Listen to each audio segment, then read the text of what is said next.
बीडच्या कारागृह परिसरामध्ये कैद्यांनी फुलवला मळा। 350हून अधिक कैद्यांकडून 8 एकर ओसाड पडलेल्या जमिनीवर दुधी भोपळा, दोडका, वांगी, फुलकोबी, पत्ताकोबी, मुळा आणि पालक यांसारख्या भाज्यांचा मळा फुलवण्यात आला। सोलापूरच्या बार्शीमधील महागावमध्ये मामा आणि भाच्याचा संशयास्पद मृत्यू। 2 दिवसांपासून बेपत्ता असलेल्या गणेश सपाटे आणि मामा शंकर पटाडे यांचे मृतदेह आढळले। हत्या असल्याचा कुटुंबियांना संशय।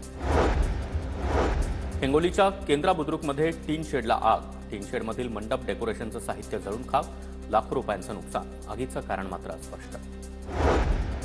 नाशिक शहरामध्ये 5 वर्षांमध्ये 2817 अपघातांची नोंद, तर अपघातामध्ये 1418 जणांचा मृत्यू। वेग मर्यादेचं उल्लंघन हे महामार्गांवरील वाढत्या अपघाताचं मुख्य कारण असल्याची माहिती।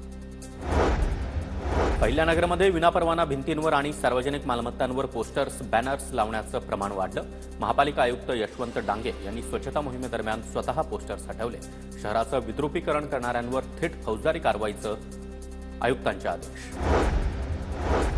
इंदापुरातील हाणामारी प्रकरणी पोलीस ठाण्यामध्ये 8 जणांविरोधात गुन्हा दाखल। हवालदार नामदेव मोरे यांच्या तक्रारीनंतर 8 जणांविरोधात शांतता भंग केल्याप्रकरणी कारवाई। कोकणातील बाजारपेठांमध्ये कोकणी मेवा दाखल। बाजारामध्ये ओले काजूगर दाखल। ओल्या काजूगरांना ग्राहकांची विशेष पसंती। ओल्या काजूगरांसाठी किलोला 1200 रुपयांचा दर। उत्पादन कमी झाल्यानं दर चढेच राहण्याचा अंदाज। नागपूरमध्ये कारची शर्यत लावून स्टंटबाजी करणाऱ्या विद्यार्थ्यांवर दंडात्मक कारवाई। वाहतूक पोलिसांकडून 5 कार जप्त। सोशल मीडियावर स्टंटबाजीचा व्हिडिओ समोर आल्यानंतर कारवाई। तूर खरेदीमधील महत्त्वाचा अडथळा दूर। खासगी गोदामांमध्ये साठवणुकीची तजवीज। हमीभावानं तूर खरेदीचं गणित उत्पादनाचा अंदाज 11,90,186 टन।